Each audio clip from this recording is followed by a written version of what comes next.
Praise the lord. ప్రభువైన యేసుక్రీస్తు శ్రేష్ఠ నామములో దేవుని పిల్లలైన మీ అందరికీ నా హృదయపూర్వక వందనాలు. దేవుడు మిమ్మల్ని మీ కుటుంబాలు దీవించి ఆశీర్వదించుగాక.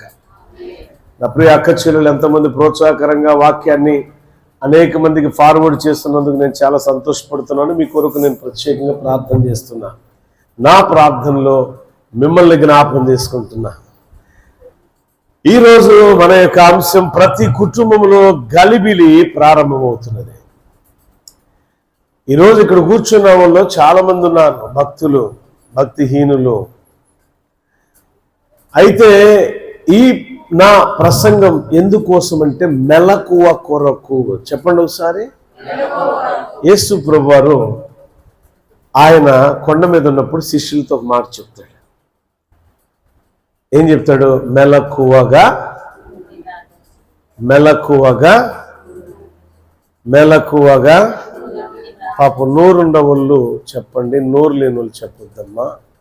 కొద్ది గట్టిగా ఇంటి దగ్గర పక్కింటి మేము పోట్లాడతామే, అప్పుడు ఎంత గట్టి స్వరం వచ్చిందో ఆ స్వరం వినాలనుకుంటున్నా. మెలకుగా మెలకుగా ఉండుడి. ఏమని చెప్పాడు తెలుసా? మెలకుగా ఉండుడి. Don't sleep. నిద్రపోవద్దు, మెలకువగా ఉండుడి. అంటే అర్థం ఏంటో తెలుసా? మన శరీరానుసారమైన బలరేఖతో నిద్రపోతూ ఉంటామే, ఆ నిద్ర కాదు ప్రభువారు చెప్పింది. ఆత్మానుసారంగా. ఎలా అంట? ఆత్మానుసారమైన మెలకువ మనలో ఉండాలి, గ్రహించే జ్ఞానం ఉండాలి. దురాత్మ ఏం చేయబోతుందో, అపవాది ఎలాంటి తంత్రాలు వల్లిస్తుందో సమస్తమే ఎరిగి ఉండగా దాన్ని మనం గ్రహించలేకపోతున్నామంటే మనం ఎంత అంధకారం మనల్ని అలుముకుందో తెలుసా? ఈరోజు ప్రభు వలన ఉన్నది. ఆ ప్రభు వలన సమీపంగా వెళుతున్న మనం ప్రభు వలె, ఆయన కుమారుల వలె, ఆయన కుమార్తెల వలె ఆత్మానుసారమైన శక్తిమంతులుగా మనం మార్చబడదుము గాక. ఎందుకో తెలుసా? యేసుక్రీస్తు రాకడ సమయంలో ఆయన ఎదుట నిలబడటానికి ఆత్మానుసారంగా మన శక్తిమంతులుగా ఉండాలి అని చెప్పే బోధ పౌనయ్యది. మన ఆత్మానుసారమైన శక్తిమంతులుగా మనం ఉండకపోతే ప్రభు ఎదుట నిలబడలేం, అంటే విడిచిపెట్టబడతాం. ఇప్పుడు నిలబడతావా నిలబడవా? అరే దెయ్యమే పోయి నిలబడింది పర్మిషన్ కోసం. దెయ్యం పోయి నిలబడింది. ఎవరురా నువ్వు అన్నాడు దేవుడు. ఎవరు నువ్వు అంటే, అయ్యా నేనయ్యా, నన్ను గుర్తుపట్టలేదా? అటు ఇటు తిరుగుతూ ఉంటానే, ఆడవాళ్ళ దగ్గరకి మగాళ్ళ దగ్గరకి, ఆ ఇంటికి పక్కింటికి ఎదురింటికి వెనకింటికి గొడవలు పెట్టేవాడు నేను ఉన్నానే. ఆడినేనయ్యా నేను. ఏందిరా నీ సంగతి ఏంది? నా భక్తుడని ఏడు సంగతి ఏం చేసినావు అన్నాడు. అనగానే ఏం చేస్తాను ప్రభు, నేనేమీ చేయలేను. ఎందుకంటే ఏబు చుట్టూను 7వ వచనం, 1వ అధ్యాయం 7వ వచనం అపవాది చేసే గలిబిలి గురించి చెప్తున్నా ఈరోజు నేను. ఆ గలిబిలి మనలో ఉంటే ఎలా తొలగించుకోవాలో చెప్తాను. తొలగించుకుని ప్రభు బల్లను స్వీకరించండి. 7వ వచనం ఒకసారి చూద్దాం. ఏబు గ్రంథం 1వ అధ్యాయం 7వ వచనం. ఏమన్నాడమ్మా? కొద్ది పై వచ్చిన కూడా చదువు తల్లి. దేవదూతలు యెహోవా సన్నిధిని నిలుచుటకై వచ్చిన దినం ఒకటి తటస్థించింది. ఎవరంట? ఎవరు? ఎక్కడ నిలబడుతున్నారు వీళ్ళు? యెహోవా సన్నిధిలో నిలబడటానికి ఓ సమయం వచ్చింది. దేవదూతలు యెహోవా దగ్గర, స్వయంభవుడైన మహా గొప్ప దేవుని ఎదుట ఒక మీటింగ్ జరుగుతుంది. ఆ మీటింగ్ లో దేవదూతలు మొత్తం ఉన్నారు, వేల దూతగణంబులు. ఆ మీటింగ్కి ఎవరు వచ్చాడు తెలుసా? 6వ వచనం నుంచి మనం చదువుదాం. యెహోవా చదవమని. దేవదూతలు యెహోవా సన్నిధిన నిలుచుటకై వచ్చిన దినం ఒకటి తటస్థించిన ఆ దినమున అపవాది, ఎవరంటాడు? అపవాది అగువాడు వారితో కలిసి వచ్చాను. ఇప్పుడు చెప్పండి, ఎవరితో కలిసి వచ్చాను? నోరు చెప్పండి. దేవదూతలు యెహోవాను కలుసుకునే దినం ఒకటి వచ్చింది, మీటింగ్ వచ్చింది. ఆ మీటింగ్ లో దేవదూతలతో పాటు ఎవరు వచ్చారు? దేవుని భక్తులతో పాటు అపవాది రాదా? ఇక్కడికి వచ్చింది. ఆ విషయం నాకు తెలుసు, అందుకే చెప్తున్నా. వచ్చింది, రావడానికి వచ్చింది. కానీ ఇక అది ఎలా పారిపోయిద్దా, ఏం చేసిద్దా అనేది మాత్రం అండర్టేకింగ్ బై గాడ్, దేవుని చేతిలోనే ఉండింది. సరే, వస్తే వచ్చింది అంటే దేవదూతలతో కలిసి వచ్చిందంటే ఎలా వచ్చి ఉండిద్ది? ఏ వేషంతో వచ్చి ఉండిద్ది? అది దేవదూతల వేషం. దేవదూతల సమూహం వస్తున్నారు, మందిరానికి భక్తులు వస్తున్నారు. ఈ భక్తులతో పాటు కలిసి, దేవుని బిడ్డలతో పాటు కలిసి, ఇంకా మీకు అర్థమయ్యే పరిభాషలో విశ్వాస సమూహముతో కలిసి ఎవడొచ్చాడు? అపవాది. అంటే ఎవడాడు అపవాది? అంటే ఇంకేం పేర్లు ఉన్నాయి అడిగే? అపవాది, సాతాను, దురాత్మ, దుష్టుడు కదా. ఎన్ని బిరుదులు ఉన్నాయి వాడికి. యేసునామమున వాడు కాల్చివేయబడు గాక. వాడు దేవదూతలతో కలిసి వచ్చాడండి. దేవదూతలు దేవుడు కనిపెట్టలేడే అనుకున్నాడు, మరి ఏమనుకున్నాడు? వచ్చాడు.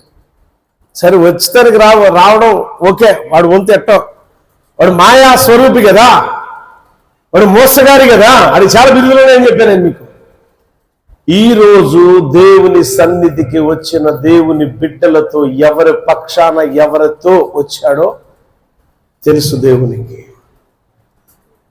నేను మీకు చెప్పే బోధ ఒకటే, బిడ్డలారా, మనం ఎంత భయభక్తులు కలిగి, ఎంత పరిశుద్ధాత్మ పూర్ణులై ఉన్న సేవకుడైనా, విశ్వాసైనా, దీంట్లో సేవకుడు వచ్చే ప్రత్యేకం కాదు. అరే, దేవదూతలతోనే కలిసి వచ్చాడు, సేవకుడితో రాడా? అందుకే మన దగ్గరకు వచ్చే సేవకులందరూ కరెక్ట్గా దేవుడే ఈక్వల్ టు గాడ్ అని అన్నాను నేను. I don't like that word. ఎందుకు అనను అని అంటే, దేవుడు మాత్రమే అనదగిన వాడు. హోలీ మ్యాన్ అనేది ఉంటే అది దేవుడు మాత్రమే. పూజింపదగిన వాడు అనగా రెవరెండ్ అనే పదం వాడబడింది ఎవరికి అంటే దేవుడికి మాత్రమే. అందుకే ఎవరు నాకు రెవరెండ్ పెడితే నీకు దండం పెడతారు బాబు, నేను అంత పరిశుద్ధుని కాదు, అంత పూజ్యుని కాదు అయ్యా అంట. కొంతమంది పెట్టుకుంటారులే, నాకు అనవసరం, నేను మాత్రం ఒక పాస్టర్ అనే పెడతా. నాకు ఇచ్చిన దేవుడిచ్చిన అభిషేకాన్ని బట్టి మా ఫారినర్స్ అపోస్తలు అని పెడతారు. ఇంకంత నుంచి రెవరెండ్లో ఇంకేమన్నంటే ఇష్టపడను, ఎందుకంటే అది నాకు కష్టంగా ఉండేది కాబట్టి. సో పరిశుద్ధుల సమూహముతో కలిసి వచ్చాడు. చాలా జాగ్రత్తగా ఉండాలి మనం. దేవదూతలతో కలిసి దెయ్యం వచ్చిందంటే, దేవుని పిల్లలతో కలిసి దెయ్యం రావడానికి సిద్ధంగా లేదా? ఎక్కడో ఒక లూజ్ ఉంటుంది మనలో, అందుకే వాడు వస్తాడమ్మా. నేను చెప్తున్నా, ఈ శ్వాస ఆగిపోయే వరకు మన మాటలో కానీ, మన చూపులో కానీ, మన క్రియల్లో కానీ, మన ప్రవర్తనలో కానీ, మన పనుల్లో కానీ, మన ప్రయాసలో కానీ ఏం కనిపించాలంటే దేవుని ప్రేమ, విశ్వాసం, త్యాగం, దేవునికి మాదిరి అయిన జీవితం మనలో కనపడాలి. ఎప్పుడు వరకు అంటే క్రీస్తుని మనం కలుసుకునేంత వరకు. ఆమేన్, హల్లెలూయా. అంటే విశ్వాస జీవితం ఎలా ఉండాలంటే, విశ్వాసము గొప్ప పనితో కూడుకున్నదై ఉండాలి, అది ప్రయాసతో కూడుకున్నది ఉండాల. ప్రేమ, వాత్సల్యతము, దీర్ఘశాంతం, సమాధానం, నెమ్మది కలిగిన బ్రతుకు మందై ఉండాల. గలిబిలికి గందరగోళం ఉండకూడదు. నాకు తెలిసిన ఒక సేవకుడు ఉన్నాడు అని అంటాడు. ఏంటో నువ్వు మాట్లాడింది అని అంట. అదే అన్నయ్య, అరే కొంచెం చిన్న మాట్లాడరా బాబా అంట. అదే అన్నయ్య, అక్కడ ఐటమ్ మాట్లాడొచ్చుగా, అక్కడ ప్రేయర్ ఉంది, ఆ టయానికి రా అని నువ్వు అనొచ్చుగా అని. అక్కడ ప్రేయర్ రా అంటాడు. మీకు అర్థమైందమ్మా? నేను అన్న అక్కడ ప్రేయర్ తొందరరా అన్నా, కానీ మీకు అర్థం కాదు. మీకే అర్థం కాదు, నాకేం అర్థమైద్ది కదా. సో ఎక్కడ సులువుగా జ్వరబడమే తెలుసరికి. సో దేవదూతల సమూహము ఒక మీటింగ్ పెడితే ప్రభు దగ్గర దేవదూతలు కలిసి వాడు కూడా అట్లా వచ్చాడు. వచ్చినప్పుడు ఏం జరిగింది కింద వాడు చూడండి ఒకసారి.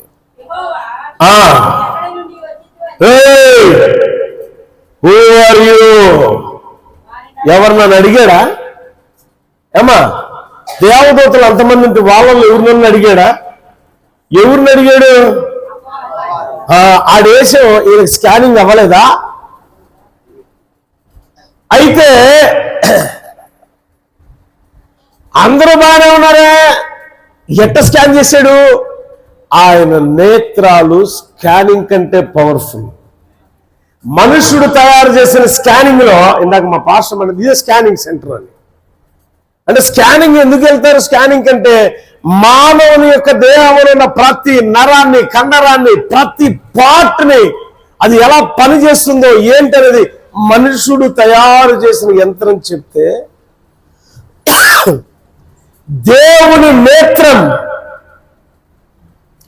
ఆ యంత్రాన్ని తయారు చేసిన వాడిని అంతా కూడా బహుగా స్కాన్ చేసిన, హృదయంతో సహా, ఆలోచనతో సహా, చూపుతో సహా, ప్రవర్తనతో సహా, తలంపులతో సహా స్కాన్ చేయగలిగిన పవర్ దేవుని నేత్రాలకు ఉన్నాయి. ఆమేన్, హల్లెలూయా. అలాంటి నేత్రము కలిగిన వాడు కదా. మానవ నేత్రానికే అంత అద్భుతమైన శక్తి ఉంటే ఆ మనిషిని చేసిన దేవాది దేవునికి ఎంత అద్భుతమైన శక్తి ఉండాలి.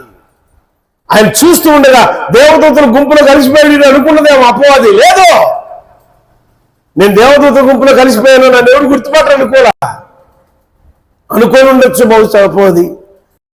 దేవుడు చూసి మాట్లాడుతున్న మాట ఏంటంటే, ఎవరు యానికి వచ్చాను? ఏమన్నా ఎవరా నువ్వు? ఊరియో యానికి వచ్చాను అని అంటే, అయ్యా అయ్యా అయ్యా అయ్యా నేనయ్యా, నన్ను గుర్తుపట్టలేదా? ఈ బతుకు ఎక్కడున్నా గుర్తుపడతావు, ఆ విషయం నాకు తెలుసు అయ్యా. ఏందంట, దేవదూతల వేషం వేసుకున్నా, గొర్రెపిల్ల మొహం కప్పుకున్నా నువ్వు గుర్తుపట్టగలిగిన స్కానింగ్ నీ దగ్గర ఉంది, నీ నేత్రాలకి. నేను తప్పించుకోలేను బాబోయ్, చెప్పేస్తాను, ఎంత చెబుతాను. నేనయ్యా ఆ భూమి మీద అటు ఇటు తిరిగి గొడవలు పెట్టే క్యాండిడేట్ నేనేనయ్యా. సరేరా, నా భక్తుడని ఏబు సంగతి ఏం చేసినావు అన్నాడు. 7వ వచనం చదవండి. అక్కడ నువ్వు యాడ్ నుంచి వచ్చావని అన్న తర్వాత, భూమి మీద అటు ఇటు తిరిగి వచ్చానన్న తర్వాత ఆడు ప్రత్యుత్తరం ఇచ్చినప్పుడు దేవుడు ఏమని అన్నాడు చూడండి. అందుకు యెహోవా, నీవు నా సేవకుడైన యోబు సంగతి ఆలోచించితివా?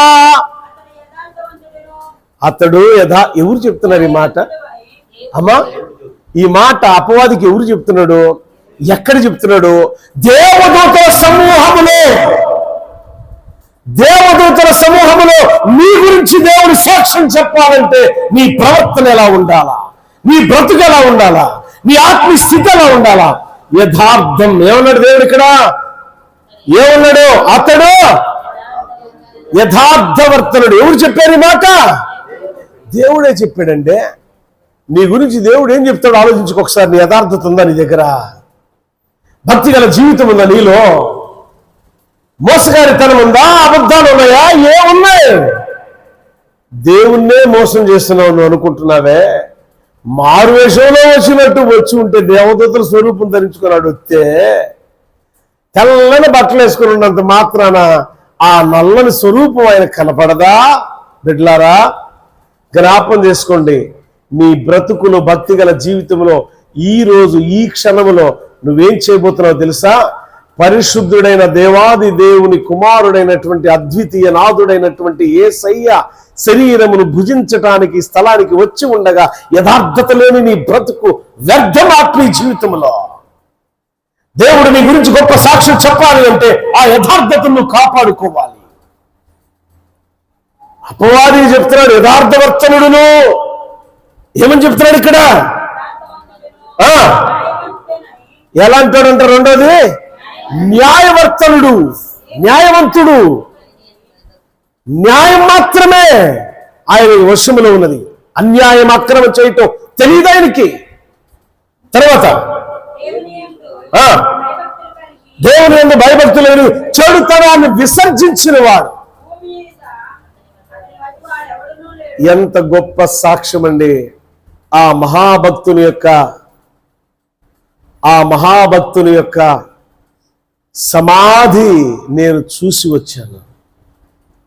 ఆ ఊజ్ దేశం వెళ్ళి సమాధి చూశాను. ఏబయ్యా హైట్ ఎంతో తెలుసా?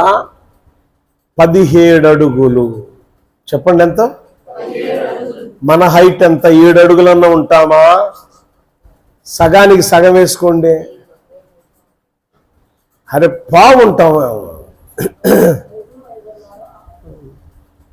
దాదాపు ఏంటంటే అంతేలే 5-5.5. కొంతమంది 5 కూడా లేరుగా, మరి వాళ్ళ పరిస్థితి ఏంది? అరే ఏవో 17 అడుగులు ఎత్తున్నాడు. పెద్ద సమాధి. ఏంద్ర బాబు ఎంతున్నాడు అని చెప్పాను అనుకుంటే, ఎంత అంటే 17. ఎంత? 17 అడుగులు సమాధి. ఓరు బాబు, అసలు చూద్దాం అని వెళ్ళా. ఆజానుభావుడు అబ్రామయ్య ఎంత ఉంటాడంటే, ఆయన లెక్క ఎంత ఇప్పుడు 20. ఆదాము వచ్చేసి 27 అడుగులు, 24-27 అడుగులు ఆదాము. ప్రారంభము దినాల్లో ఉన్న ఆదాము ఎత్తు. ఆడ బోర్డుల మీద హిస్టారికల్గా నమోదు చేయబడినవి కొన్ని ఉన్నాయి. బిడ్డలారా, ఆయన ఆస్తిలో తక్కువ, అందములో తక్కువ. అదే ఏమీ లేని వాళ్ళు ఎగిరిగిరి పడుతూ ఉంటారు. ఏముండదు వాళ్ళకే, కానీ ఎగరటం బాగా తెలుసు వాళ్ళకి. అన్నీ ఉన్నాయి. అన్నీ ఉన్ని అణచివేయబడినవాడు ఏబు. అనగదొరుక్కున్నవాడు ఏబు. ఏమీ లేకుండా ఎగిరెగిరి పడొద్దు. మన జీవితం ప్రారంభ దినాల్లో ఉన్నాం. చెప్పాలంటే ఇంకా యేసయ్య చెంతకు చేరేసరికి ఎంత లోబడాలి, ఎంత యథార్థంగా బ్రతకాలి, ఎంత ఆత్మీయ స్థితిలో ఉన్నతమైన శిఖరాన్ని అధిరోహించాలి. మనం ఎక్కవలసిన మెట్లు ఎన్నో ఉండగా ప్రారంభ దినాల్లోనే యథార్థతను కోల్పోతే ఎట్లా? మనం బాప్తిజం తీసుకుని ఎంతకాలం అవుతుంది? క్రీస్తుకు మహిమకరంగా మనం ఉంటున్నామా లేదా? బట్ దేవుడు అంటున్నాడు, అపవాదికి చెప్తున్నాడు, ఏయ్ నా భక్తుడని ఏబు గురించి విచారణ చేశావా? ఆయన యథార్థవర్తనుడు, ఆయన నీతి న్యాయాలు కలిగిన వాడు, ఆయన చెడుతనాన్ని అసహించుకుని విసర్జించిన వాడు. చెడంటే గిట్టదో, దేవుని యందు ప్రేమ, భయం, భక్తి కలిగిన వాడు. అది ఏమంటే మరి నువ్వంటే కొంతమంది మనం ఉన్నప్పుడు ఒక టైపులో, మనం లేనప్పుడు ఒక టైపులో మనం మాట్లాడుకుంటాం. అది దేవునికి కూడా అయిష్టమైనది. అలా వద్దు. ఇక్కడ అపవాది ఏమీ చేయలేక ఏబు యథార్థతను బట్టి, ఏబు కలిగిన యావత్తు చుట్టూ దేవుడు వేసిన కంచెను బట్టి అప్పుడు అపవాది రిప్లై ఇస్తుంది. 9వ వచనంలో చూడండి ఏమంటుందో. అయ్యా నీ యందు భయభక్తులు కలిగి, ఊరకనే భయభక్తులు కలిగి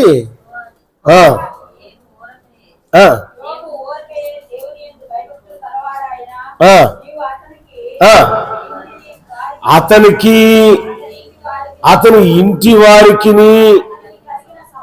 ఏమంట? అతని ఇంటి వారికి అతను కలిగిన సమస్తమును చుట్టూ కంచేశాం. అంటే ఏంటి? జ్ఞాపం చేసుకోండి బిడ్డలారా, మనము మన ఆత్మీయ బ్రతుకుని యథార్థంగాను, నీతిగాను, చెడుతనాన్ని అసహించే వారిగాను, యెహోవా యందు భయభక్తులు కలిగిన వారిగా, భయము భక్తి. భయము అనగా వాక్యానికి లోబడే వారిగా, దశలోని సంఘస్థుల వలె వాక్యానికి లోబడే వారిగా ఉండాలి. భక్తి అనగా దేవుని నిరంతరము స్తుతించి ఆరాధించే వారిగా ఉండాలి. ఇలా ఉండగలిగితే దేవుడే చెప్తాడు మన గురించి సాక్ష్యం, అపవాది చెప్తుంది మన గురించి సాక్ష్యం. గలిబిలి చేయాలని, ఏబుని పాడు చేయాలని వచ్చింది. వల్లకాల తర్వాత మళ్ళీ దేవుని పర్మిషన్ తీసుకొని వచ్చింది, అది వేరే విషయం. అపవాది ఏ విధమైన కుటుంబాలను పాడు చేసింది, గుర్తుంచుకోండి మాట. ప్రతి ఒక్కరు గుర్తుంచుకోండి మాట. అపవాది పాడు చేయాలని తలంపు కలిగిందా, నువ్వు పాడైందని నిద్రపోదు. శరీరాన్ని కదిలించింది, ప్రాణం తీయదు. కానీ బిడ్డలారా, దేవుడంటే భయం భక్తి లేని వాళ్ళ ప్రాణం అయితే తీసేసుకునేది.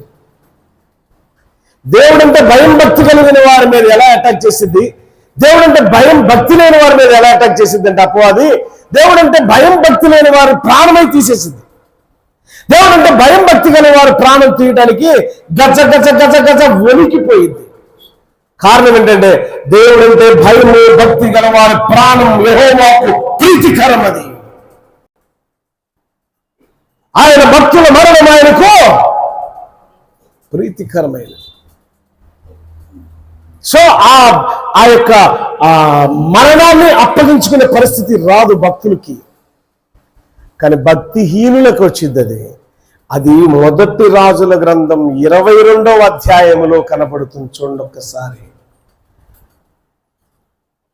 ఇక్కడ భక్తుల మీదకి రాలేకపోయింది. ఆస్తులు పాడు చేయొచ్చు, అంతస్తులు పాడు చేయొచ్చు, ప్రాణం తీయలేదు దేవుని ఆజ్ఞ లేకుండా.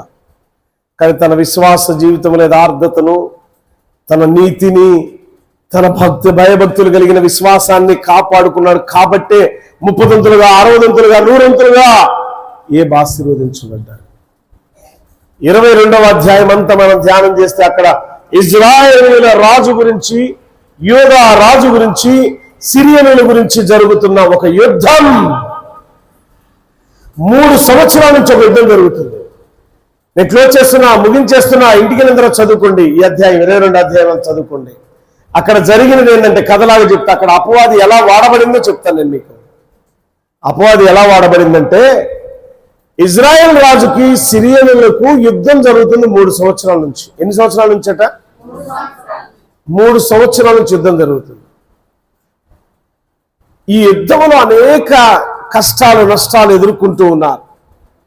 ఓటమి భయంతో ఇశ్రాయేల్ రాజు అహాబు కుమారుడు, ఇజ్రాయెల్ రాజు అహాబు కుమారుడైనటువంటి అహజ్యా చేసిన పనిది. అహజ్యా కబురు పంపిస్తాడు, యూదా రాజైన యెహోషాపాతు, నాకు సహాయం చేయడానికి యుద్ధంలో రాగలవా అంటే, అయ్యా నేను నీవాడినే కదా, వస్తా అని యెహోషాపాతు అన్నాడు. యెహోషాపాతు అంటే యెహోషాపాతు వచ్చి మాట్లాడతాడు కదా అహజ్యాతో, అయ్యా ఇక్కడ యెహోవా యొద్ద విచారణ చేయగలిగిన మనసు కలిగిన వారు ఉన్నారంటే, ఓ ఎందుకు లేదు, చాలా మంది ఉన్నారు, వాళ్ళందరూ పిలువట్టయితే అన్నాడు. పిలిచాడు, ఒక్కొక్కడు వచ్చాడు. రాజాదిరాజ రాజమార్తాండ శ్రీ శ్రీ శ్రీ అధ్యరాజుల వారికి ప్రణామములు. సిరియన్ల మీద నువ్వు దండెత్తి వెళ్తున్నావు కదా, ఈ యుద్ధంలో గెలుపు గుర్రం నీదే అన్నాడు. పతోడు వచ్చి ఏమన్నాడా, ఒకవేళ ఓటమని అన్నాడు, ఇటు చచ్చాడు. ఏమన్నారు? అందుకని వచ్చిన వాళ్ళంతా, ప్రవక్తలంతా, గెలుపు గుర్రం నీదే, నాకేంటి ఆహా అనుకున్నాడు. యెహోషాపాతుకు నచ్చలేదు అది. ఈ పొగడతల బ్యాచ్ మనకు వద్దు. ఏ బ్యాచ్? ఈ మాటలన్నీ గుర్తుంచుకోండి, మళ్ళీ రిపీట్ చేస్తా. ఈ పొగడతల బ్యాచ్ మనకు వద్దు, నిజం పలికేవాడు కూడా కావాలి నాకు అన్నాడు. ఏందంట? ఏమొద్దంట? మరి నీకు పొగిడేవాడు లేకపోతే నీకు అసలు ఆగదుగా.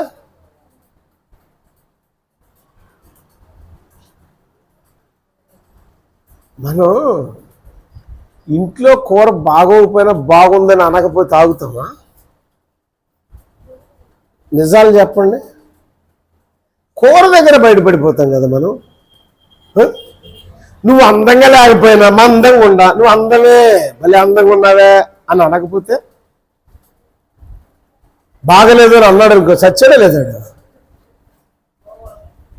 నీ మొహం అందరే చీకేసింది తాటికాయలాగా ఇట్లా అంటాం కదా మనం. అమ్మా అంటే పొగడకపోతే చెప్పండి, పొగడకపోతే మనం తట్టుకోలేము. మధు గారు అంతేనా? పొగిడేవాడంటే ఎంత ఇష్టమో, పొగిడే అమ్మాయి అంటే ఎంత ఇష్టమో, అమ్మో వాళ్ళకి కావాల్సింది పెట్టేస్తాం. నిజంగా వాళ్ళకి అది ఇష్టం, బట్ దేవునికి అది కష్టం. దేవునికి స్తోత్రం, హల్లెలూయా. ఆజ్ఞా రాజా నీదే జయమంటే దేవుని ఆత్మ కలిగిన మేక అంటాడు కదా. ఆజ్ఞా రాజా నువ్వు వెళ్తే నిశ్చయంగా చచ్చిపోతావు అంటాడు. ఎంత ధైర్యంరా మేక నీకు! అందరూ నన్ను బతుకుతారు, అందరూ నాకు జయము జయమంటే నువ్వు ఒక్కడు అపజయమంటావా? వీడిని తీసుకెళ్ళి చేరసల్లబడండి అన్నాడు. యెహోషాపాతు అన్నాడు కదా, రాజా ఒక్క నిమిషం, మీకాని తొందరపడి ఏమనొద్దు, మీకా నిజం మాత్రమే పలుకయ్యా అంటే, యెహోషాపాతు రాజా నీకు ప్రణామములు, నా దేవుడు నాకు ఏం చెప్పాడో అది మాత్రమే చెప్తున్నా, ఇప్పుడు నిజం చెప్తున్నా వినండి. ఏంటి అని అంటే, ఇప్పటి వరకు ఏ ప్రవక్తలైతే ఇజ్రాయెల్ రాజైన అహజ్యా తీసుకొచ్చి వాళ్ళ దగ్గర విచారణ చేశాడో ఆ ప్రవక్తలందరి మీద ఏ ఆత్మ ఉందో తెలుసా? దురాత్మ ఉన్నది, అబద్ధపు ఆత్మ ఉన్నది. ఓ అబద్ధపు ఆత్మ యెహోవా సన్నిధి నుంచి బయలుదేరటం నేను చూశాను. ఈ అధ్యాయం ఉంటుంది, ఇంటికి వెళ్ళి చదవండి అక్కాయి. ఓ యొక్క ఏమాత్మ అంటది? అబద్ధపు ఆత్మ యెహోవా సన్నిధి నుండి బయలుదేరటం నేను చూశా. అది అంటుంది కదా, యెహోవా అన్నాడు, ఎవరు వెళ్ళి ఆజ్ఞారాజుని ప్రేరేపిస్తారంటే ఎవరు ముందుకు రాలా, ధైర్యం సాహసం చేసి ఓ ఆత్మ ముందుకు వచ్చింది. ఏందిరా అని నేను చూసిన. ఎవరు చెప్తున్నారు ఈ మాట? మీకా చెప్తున్నాడు. నిజమైన ప్రవక్త, దేవుని కొరకు శ్రమ అనుభవించాలి అనుకున్న సేవకుడు, దేవుని కొరకు కష్టమైన కన్నీళ్ళైనా ఎదుర్కొంటాననే ధైర్యం కలిగిన నాయకుడు ఎలా ఉంటాడు అంటే, అది తప్పైనా ఒప్పైనా నిజాన్ని చెప్పడానికే ఇష్టపడతాడు, అబద్ధం చెప్పడు. మీకా చెప్పాడు. ఇజ్రాయెల్ రాజు కోపంతో రగిలిపోతున్నాడు చెప్తుంటే. ఇంతమంది ప్రవక్తలు మంచిగా చెప్తే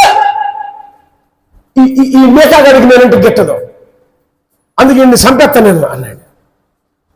అనేసరికి రాజాను తొందరపడద్దు, అతను నిజం చెప్తున్నాడు. లేదు లేదు రాజా, ఎట్టి పరిస్థితికి నేను ఆగను, నిజం చెప్పు మళ్ళీ అని అంటే, అయ్యా యెహోవా సన్నిధి నుండి అబద్ధము ఆత్మ ఒకటి వచ్చి ఉన్నది భూమి మీదకి. అది ఇప్పటి వరకు ఈ రాజుగారు అడిగిన ప్రవక్తలందరినీ వాడేసుకుంది. అంటే తెల్ల బట్టలు వేసుకున్నంత మాత్రాన సేవకుడు కాదు, తెల్ల బట్టలు వేసుకుని దేవునికి స్తోత్రం నడివీధుల్లో వందనాలు చెప్పినంత మాత్రాన విశ్వాసులు కానే కాదు. ఇప్పుడు దేవదూతలతో కలిసి ఎవరు వచ్చారో దేవుని సన్నిధికి? ఎస్, ఈ మాటలన్నీ గుర్తుంచుకోండి. మీతో కలిసి కూడా వచ్చింది, అదే మీతో కలిసి నడిచిద్దే. అలాగని మీ పాస్టర్ గారితో రాదని అనుకోబాకండి. మీ పాస్టర్ గారు ఏం తక్కువ కాదు, మీ పాస్టర్ గారితో కూడా కలిసి రావచ్చు, చెప్పలేము. ఎందుకంటే ప్రవక్తలతో వచ్చినప్పుడు ప్రవక్తలు గద్దించాలి, సేవకులతో వచ్చినప్పుడు సేవకుడు గద్దిస్తాడు, దాన్ని ఎరిగి ఉంటాడు. సేవకుడికి తెలుసు వస్తుందా రావట్లేదా అని. బట్ నిజమైన సేవకుడు, ఆత్మ కలిగిన సేవకుడు దాన్ని ఖచ్చితంగా గద్దిస్తాడంతే. గజ గజ గజ గజ గజ వేసినాడు, వణికి పారిపోవాలా. మన నీతిని బట్టి, మన యథార్థతను బట్టి, మన ప్రవర్తన బట్టి, మన విశ్వాసాన్ని బట్టి అపవాది ఎవ్వడు తెరవకుండా వాడు పారిపోవును. ఇది లేఖనం. ఇది ఎవరి పట్ల సాధ్యమంటే సేవకుల పట్ల, విశ్వాసుల పట్ల. అంటే రెండు కోణాలు చెప్పాను మీకు. దేవునికి ప్రాధాన్యత, దేవుని సన్నిధిలో భయము భక్తి కలిగి యథార్థంగా నీతిగా నడుచుకునే వారి పట్ల దేవుని సన్నిధి కాంతి ఎప్పుడు వాళ్ళకు తోడుగుండిద్ది. వాళ్ళని టచ్ చేయాలన్నా కానీ అపవాది ఏమి చేయలేదు. ఏమి చేయలేక మళ్ళా దేవుని దగ్గరికి వెళ్ళిపోయింది. కానీ ఇక్కడ అట్లా కాదు, రాజు దగ్గర. కారణం ఏంటంటే ఇక్కడ ఈయన యొక్క ఈ రాజుగారు తండ్రి అహాబు రాజు భయంకరమైన క్రూరుడు, అహజ్యా భయంకరమైన వ్యక్తి, దేవునికి విరోధంగా నడిచే వ్యక్తులు ఈ రాజులు. అందుకే వారి పక్షాన నిలబడిన అబద్ధపు ప్రవక్తల నోట అబద్ధ ఆత్మ ఉన్నది. కొంతమంది సేవకులమ్మా బాగా దీవించి పెడతామ్మా, చాలా గొప్పదాన్ని తల్లి, నువ్వు చాలా గొప్పడు అమ్మా. వాడు నటిస్తున్నాడో నిద్రిస్తున్నాడో తెలుసుకో. నువ్వు నోటితో చెప్పినోడల్లా ప్రవక్త కాలేదో. పరిశుద్ధాత్మ ఎలా ఉండుద్ది అంటే ప్రవచనము పరిశుద్ధాత్మ చేత, దైవికమైన ఆవేశం చేత పుట్టుకొచ్చేది ప్రవచనం. దైవికమైన ఆత్మ చేత పుట్టుకొచ్చే ప్రవచనం అక్షర సత్యముగా అది నెరవేర్చబడుతున్నది. దైవికమైన ఆవేశంతో పుట్టుకొచ్చే ప్రవచనం, దైవజనుడు మాట్లాడుతున్నప్పుడు మాట్లాడే దైవజనుడు నిజంగా ఆత్మ చేత నింపబడి ఉంటే ఆ ఆత్మ దైవావేశంతో పుట్టుకొచ్చే ఆ ప్రవచనం అక్షరాల కళ్ళ ముందు జరుగుతున్నది. అంతే జరగబోయే మన సంఘానికి ఇచ్చిన దేవుడిచ్చిన వరం ఏంటంటే, దేవుడు ఏదైతే ఏ క్షణమైతే నాలో నుంచి ఆయన పలుకుతూ ఉంటాడో వెంటనే అంత బోర్డు వీడియో సమస్తం కూడా రికార్డ్ చేయబడతాయి. ఎందుకు తెలుసా? ఇది దైవావేశంతో పుట్టుకొచ్చే ప్రవచనం. ఇప్పటికైనా సరే అజ్ఞానిగానే ఉంటే నిన్నెవ్వరూ రక్షించలేడు. నేను చెప్తాను, ఆన్ రికార్డ్ రాసుకోండి. ఆన్ రికార్డుగా రికార్డ్ చేసుకుని సెల్ ఫోన్ లో ఉండేవాళ్ళు కూడా ఈ రోజు మార్పుగా చెందకపోతే నీ జీవితంలో నువ్వు ఎదుర్కోలేని సమస్యను ఎదుర్కొంటావు. నీ జీవితంలో నువ్వు ఎంత ప్రాధాన్యపడినా సరే తిరిగి వెనక్కి సంపాదించుకునే పరిస్థితి నీకు రానే రా. మనం తిరిగి పూర్వస్థితిని పొందుకోవాలంటే చాలా కష్టం. చెప్పాడు చెప్పిన మేక ఎక్కడున్నాడు? బందీఖాన అయిపోయాడు. మంచి చెబితే చెరసాల్లో వేస్తారా? మంచి చెబితే నిందిస్తారా? మంచి చెప్పిన సేవకుని అవమానపరుస్తారా? ఎక్కడున్నాడు? తీసుకెళ్లి చెరసాల్లో వేయబడ్డాడు. పర్యవసానం ఏమైంది తెలుసా బిడ్డలారా? పర్యవసానం ఏమైంది తెలుసా? నిజంగా శత్రురాజు చేతికి ఎవరు అప్పగించబడ్డారు అంటే, ఏ రాజు అయితే దైవజనుడి మాట వినకుండా ధిక్కరించాడు అదే రాజు శత్రు సైనికుల చేతికి చిక్కి చచ్చిపోయాడు, మరణానికి అప్పగించబడ్డాడు. నేను చెప్తున్నా, ఈరోజు పరిశుద్ధ దినం. ప్రభు బల్లలో మనం చేయి వేస్తున్నాం, ఆయన శరీరాన్ని భుజిస్తున్నాం, ఆయన రక్తాన్ని పానం చేస్తున్నాం.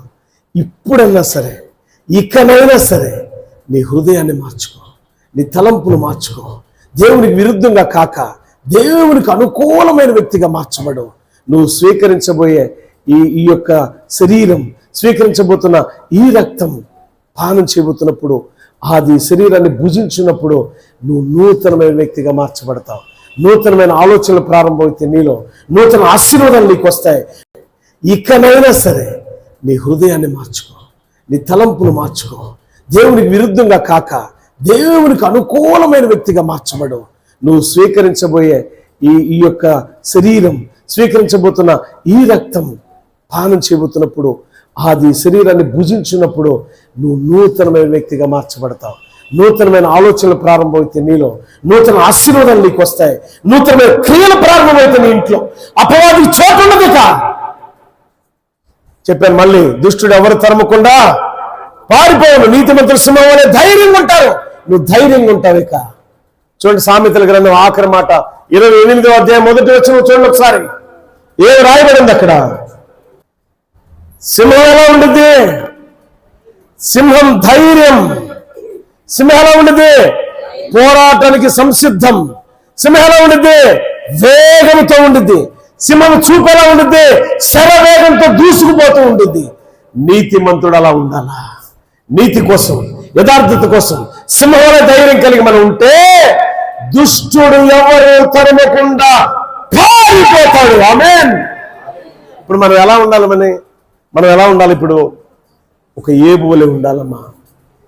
ఏబు యథార్థత, ఏబు నీతి, ఏబు భయం భక్తి కలిగిన జీవితం ఆయనకు రెట్టింపు, పోగొట్టుకున్న దానికంటే రెట్టింపు ఆశీర్వాదాలు వచ్చాయి. ఈరోజు ప్రభువులు స్వీకరిస్తున్నావే, అది స్వీకరించినప్పుడు నువ్వు అనాల్సిన మాట ఏంటి? ప్రభువా, నేను అపవాది చెరలో చిక్కి ఉన్నాను, నన్ను క్షమించండి. నీతిగా సింహం వలె ధైర్యం నేను కలిగి ఉండాలయ్యా.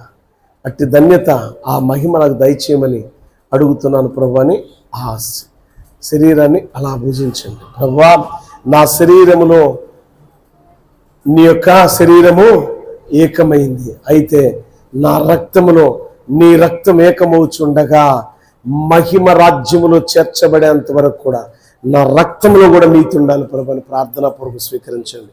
దేవుడు ఖచ్చితంగా మిమ్మల్ని ఆశీర్వదిస్తాడు. దేవుడు ఖచ్చితంగా మీ గృహాల్లో, నేను చెప్పాను రాత్రి మీకు, మీరు ఏం చేశారు ఇంటికి వెళ్ళగానే? ఏది కుమారమ్మ తాకలేదు నువ్వు? కుమారమ్మ ముగ్గేసా? మరి అందరూ చెయ్యి టెస్ట్ కొట్టేమని అంటే నువ్వేం మాట్లాడేది? అయితే బిడ్డలారా, మీ గుమ్మాల్లోనికి ఇంకది ప్రవేశించదు. అయితే మీలో ఉందా? యేసు నామమున ఈ ఘడియలో అవి బయటికి వెడలిపోవుగాక. ఎందుకు తెలుసా? మీరు నీతిమంతులుగా ఉంటారు, సింహంలో ధైర్యంగా ఉంటారు, అపవాది చెరకు చిక్కొద్దిక. మీ నీతిని యథార్థతను కాపాడుకోండి. దేవుడి మాటలు దీనికి ఆశ్రయించును గాక. ఆమెను ప్రార్థన చేసుకుందాం. మహాగణుడానికి స్తోత్రాలు. చెప్పబడిన వాక్యమును బట్టి ప్రతి బిడ్డను దీవించండి, ఆశీర్వదించిన కృపలో వర్ధిల్ల చేయమని, ప్రతి విధమైన బలహీనతల నుంచి బిడ్డలకు విడుదల దయచేసి నూతన పరచమని. అపవాది ఎన్ని రకాలుగా కుయుక్తులు చేస్తుందో అయ్యా, అబద్ధపరిచే ఆత్మ, అబద్ధాలు ఎంతమంది నోట ఉంచి మమ్మల్ని మోసపరుస్తుందో మమ్మల్ని మన్నించండి, క్షమించండి. అబద్ధపరిచే ఆత్మను ఎరిగే జ్ఞానమును ప్రభు మీరు మాకు దయచేయండి. ఏవు చుట్టూను, ఏవు కలిగిన యావత్తు చుట్టూను అగ్ని కంచె వేసినట్టు మా చుట్టూ మాకు కలిగిన యావత్తు మా బిడ్డల చుట్టూని కంచె వేయండి. నీ కాపుదల కృపాక్షేమాలు వర్ధిల్ల చేయండి. ఈ వాక్యాన్ని వీక్షించి అనేక మందికి ఫార్వర్డ్ చేసిన బిడ్డలందరినీ దీవించండి ప్రభు, ఆశీర్వదించండి. సబ్స్క్రైబ్ చేసిన బిడ్డలను దీవించండి, నూతనత్వంలో బిడ్డలు నడిపించండి. అనారోగ్యమైన పరిస్థితి నుంచి మంచి ఆరోగ్యాలు బిడ్డలకు దయచేయండి. ఉద్యోగం లేని వారికి ఉద్యోగం, వ్యాపారం లేని వారికి వ్యాపారం దయచేయండి. వ్యవసాయం లేని వారికి వ్యవసాయం దయచేయండి. కోర్టు వివాదాల నుంచి పరిష్కారం దయచేయండి. ఆస్తి గొడవ నుంచి, వివాదాల నుంచి పరిష్కారం దయచేయండి ప్రభు. సకల విధాలైన బాధల నుంచి, వేదన నుంచి, సమస్యల నుంచి, చెప్పుకోలేని రోగాల నుంచి విడుదల దయచేసి నూతన పరచి నీ సన్నిధిలో సాక్షులుగా నీ బిడ్డలు నిలబెట్టుకోమని, గర్భఫలము లేని బిడ్డలు గర్భఫలాన్ని దయచేయండి. యేసు నామములో చున్నాను తండ్రి, ఆమేన్. God bless you all. దేవుడు మిమ్మల్ని, మీ కుటుంబాలు దీవించి ఆశ్రయించుగాక. ఆమేన్.